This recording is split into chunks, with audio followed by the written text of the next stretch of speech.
Ini kiona ya warga micen runtah ka dia. Mohon Pak Hese Pak. Lain hese Bapak mau punya penampungan sampah nggak? Ada, udah rutinitas Pak. Ada waktunya. Nggak TPA-nya ada tempat penampungan sampahnya. Tempat penampungan sampah sementara ada Pak, udah dibikin titik. Nah terus? Ya tetap.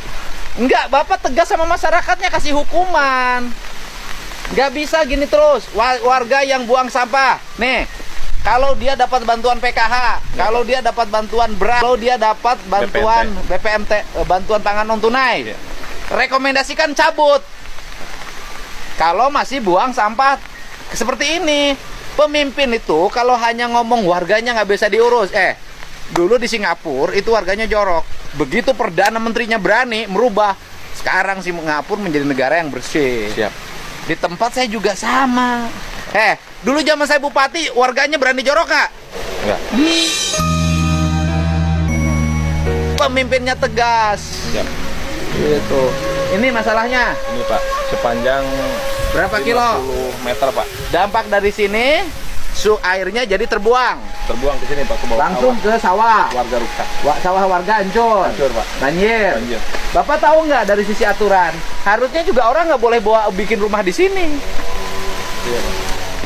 Jadi gini, desa itu harus punya konsep tata ruangnya yang benar. Dulu ada peraturan budaya desa.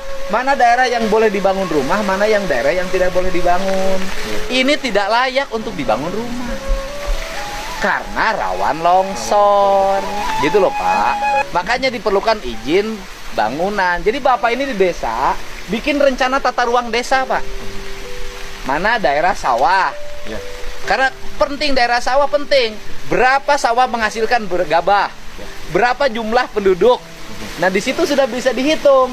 Jadi sawah yang dari sini gabahnya untuk warga di sini. Gitu loh, Pak. Harusnya punya perencanaan itu sehingga kalau ada bikin perumahan, Bapak hitung dengan kemampuan produksi padinya. Di kita ini hari ini kemampuan produksi padinya nggak pernah dihitung. Perumahan turun-urun.